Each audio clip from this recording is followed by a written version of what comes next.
নমস্কাৰ মই বন্দিতৰ আপুনি চাই আছে DY365 ডিজিটেল সোয়াইন ফিভাৰৰ ভয়াবহতাৰ প্ৰতি লক্ষ্য ৰাখি এটা বৰ্তমান সময়ত চৰকাৰ প্ৰশাসন কঠোৰ হৈ পৰিছে আৰু উজনিৰ কেইবাখনো জিলাত আফ্ৰিকান সোয়াইন ফিভাৰৰ ভয়ংকৰ ৰূপ দেখিবলৈ পোৱা গৈছে যাৰ বাবে বিভাগীয় কৰ্তৃপক্ষ তথা প্ৰশাসনৰ নিৰ্দেশত এতিয়া শ গাহৰি নিধন কৰা হৈছে সাৱধান ডিব্ৰুগড়তে এতিয়ালৈকে 11টা স্থানত শ গাহৰি নিধন কৰা হৈছে এই মুহূৰ্তত জনাম সবিশেষ সোয়াইন ফিভাৰৰ ভয়াবহতাৰ প্ৰতি লক্ষ্য ৰাখি এবাৰ চৰকাৰ প্ৰশাসন এফালে কঠোৰ হৈ পৰিছে আৰু উজনিৰ কেইবাখনো জিলাত আফ্ৰিকান সোয়াইন ফিভাৰৰ আমি ভয়ংকৰ ৰূপ দেখিবলৈ পাইছো বিভাগীয় কৰ্তৃপক্ষ তথা প্ৰশাসনৰ নিৰ্দেশত শ গাহৰি নিধন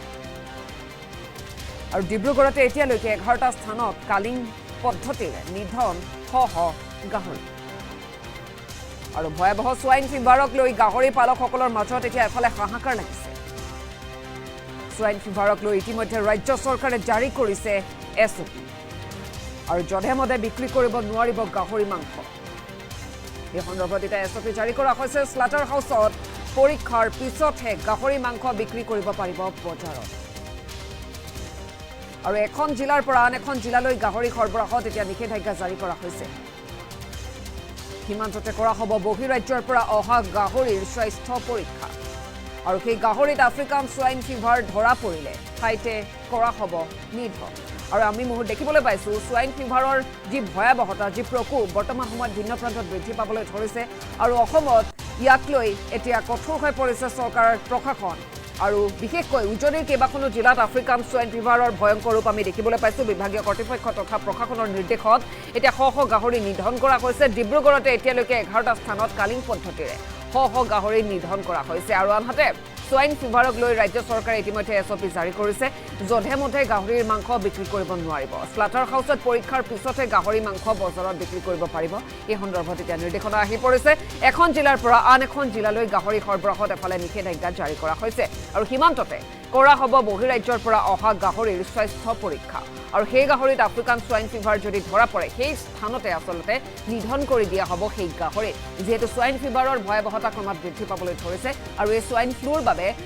বৰ্তমান সময়ত ৰাজ্যৰ চৰকাৰ প্ৰশাসন কঠোৰ হৈ পৰিছে উজনিত বিশেষকৈ আমি দেখিবলৈ পাইছো কেইবাখনো জিলাত গাহৰি কালিং পদ্ধতিৰে নিধন কৰা হৈছে যিহেতু সোয়াইন ফ্লুৰ যি ভয়াবহতা ক্ৰমাৎ বৃদ্ধি পাবলৈ ধৰিছে আৰু সংক্ৰমণৰ প্ৰতি লক্ষ্য ৰাখি এতিয়া দেখিবলৈ পোৱা গৈছে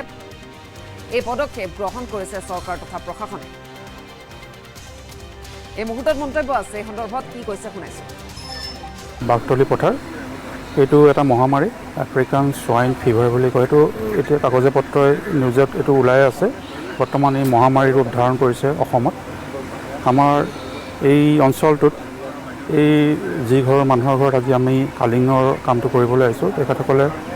খবৰ দিলে পৰহি দিনাখনতে আমাৰ স্থানীয় যিজন পশু চিকিৎসক আছে তেখেতে ব্লাড চেম্পল বা যি চেম্পলখিনি প্ৰয়োজনীয়তা যিখিনি আছে সেইখিনি কৰি গুৱাহাটীলৈ পঠিয়ালে গৱেষণাগাৰলৈ তাৰ পৰা ইয়াত আমি পজিটিভ পালোঁ পজিটিভ পোৱাৰ কাৰণে তাৰপিছত এইখিনি স্থানীয় প্ৰশাসনৰ যোগেদি এই অঞ্চলটোৰ 1 কিলোমিটাৰলৈকে আপোনাৰ ইনফেক্টেড জোনৰ 10 কিলোমিটাৰলৈ ছাৰ্ভিলেঞ্চ জোন কৰি তেখেতসকলে এটা অৰ্ডাৰ ওলালে সেই অনুসৰি আমি আজি ইয়াত গাহৰি নিধন কৰিবৰ কাৰণে আহিছোঁ 60জনী গাহৰি আছিলে তাৰে 17জনী মৃত্যু হৈছে এতিয়া আমি আজি ইয়াত আহি পেলাই 43জনী পাইছোঁ গাহৰি আমি JCB হয়তো এটা উপযুক্ত দ আৰু মানে বহল যিখিনি থাকে সেইমতে আমি গাঁত খনাৰ ব্যৱস্থা কৰিছোঁ গাঁত খান্দি পেলাই তাক বৈজ্ঞানিক ভিত্তিত আমি যিবোৰ ডিছইনফেক্টেণ্ট বা যিখিনি প্ৰয়োজনীয় আপোনাৰ ৰাসায়নিক দ্ৰব্য আছে সেইখিনি ছটিয়াই লৈ পেলাই গাহৰিখিনি আমি ইয়াত মানে ধ্বংস কৰি দিম পুতি পেলাম ক্ষতিপূৰণ আমাক চৰকাৰীভাৱে যিখন SOP দিছে তাত যিটো আছে আপোনাৰ একেবাৰে সৰু গাহৰিটো 2200 টকা দানা যিখিনি থাকে দানাখিনিও ধ্বংস কৰিবলৈ দানাত আপোনাৰ প্ৰতি কেজি 22 টকাকৈ দিছে একেবাৰে 100 কেজিৰ ওপৰৰ গাহৰিটো 15,000 টকা ক্ৰমান্বয়ে 12,000 8,400 আৰু 5,000 তেনেকৈ কৰি ক্ষতিপূৰণ দিয়া হৈছে ওজন অনুসাৰে হয় ডিব্ৰুগড়ত আমাৰ যিটো ব্লাড কালেকশ্যন বা টিচু কালেকশ্যন যিখিনি হৈছে তাৰ 11টা জেগাত আমাৰ অলৰেডি নিধন পৰ্ব শেষ হৈছে আজি 12 নম্বৰ আৰু দুখন এতিয়া টিংখং সমষ্টিত 2 জেগাত আছে সেইখিনি ইয়াৰ পিছত ব্যৱস্থা ল'ব লাগিব এইটো এটা মহামাৰী সংক্ৰমক ডিজিজ ইয়াৰ ভাইৰাছ যিটো আছে ভাইৰাছজনিত বেমাৰ এই ভাইৰাছটো অতি শক্তিশালী এই ভাইৰাছটো কিন্তু বতাহৰ যোগেদি বা তেনেকুৱা ধৰণে ই বিয়পি নপৰে, ই সংক্ৰমণ হয়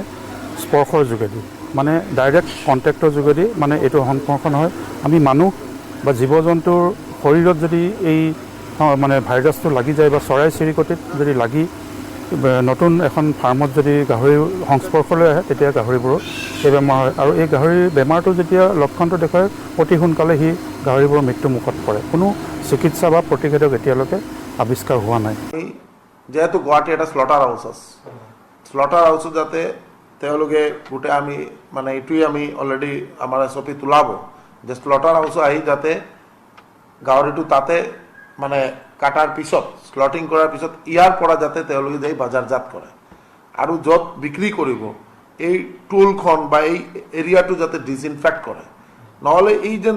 য'তে ত'তে এই যেন মানে গাহৰিৰ মাংসটো কাটা, এইটোৰ কাৰণেও আৰু প্ৰকোপটো বাঢ়িলে। আৰু কেইটামান আমি এনেকুৱা ইনফৰমেশ্যন আছে যে ইনফেক্টেড গাহৰিবিলাকো বজাৰজাত হৈছে। এইটো যাতে নহয়, এইটোৰ কাৰণে গোটেই ৰাইজ আৰু আমি আমাৰ যিমান খেতিয়ক কৃষকসকলক প্ৰগ্ৰেছিভ ফাৰ্মাৰসকলকে আহ্বান কৰিম, তেওঁলোকে যাতে সহায় কৰে যাতে কেনেকুৱা আমি এই ASFৰ পৰা পৰিত্ৰাণ পাম। আৰু যিমান খেতিয়ক আমাৰ এই ASFৰ প্ৰকোপত তেওঁলোকে ক্ষতিগ্ৰস্ত হৈছে, চৰকাৰে আমাৰ মাননীয় মুখ্যমন্ত্ৰী ডক্টৰ হিমন্ত বিশ্ব শৰ্মা মহোদয়ে নিৰ্দেশ দিছে যে তেওঁলোক যাতে চৰকাৰৰ যিটো আমাৰ ছাপোৰ্ট, এইটো যাতে সোনকালে তেওঁলোকে ডিছবাৰ্চ কৰা হয় আৰু তেওঁলোকে যাতে কোনো টেনশ্যনত নাথাকে। তেওঁলোকৰ কাৰণে চৰকাৰ আছে, গোটেই ডিপাৰ্টমেণ্ট আছে, আমৰা সকলোৱে মিলি তেওঁলোকক কেনেকৈ সহায় কৰা যায় সহায়ৰ ব্যৱস্থা লৈছোঁ। ডিপাৰ্টমেণ্টে যদি কোনোবা জেগাত স্কেটাৰ্ড ৱেতে এনেকুৱা মানে তেওঁলোকে যদি মানে ডিসইনফেক্ট কৰি যদি গাহৰিৰ মাংস এনে বিক্ৰীত পায়, তেওঁলোকে গোটেই মাংসবোৰ আমি যাতে ইয়াক চিজ কৰি দিব, আমি এনেকুৱা অলৰেডি অৰ্ডাৰ দিয়া হৈছে যাতে আমাৰ ৰাইজে যাতে যিটো মাংসই পাব গাহৰিৰ মাংস যাতে ভাল মাংসটো পায়। ইনফেক্টেড ASF ইনফেক্টেড মাংস যাতে বজাৰজাত নহয়,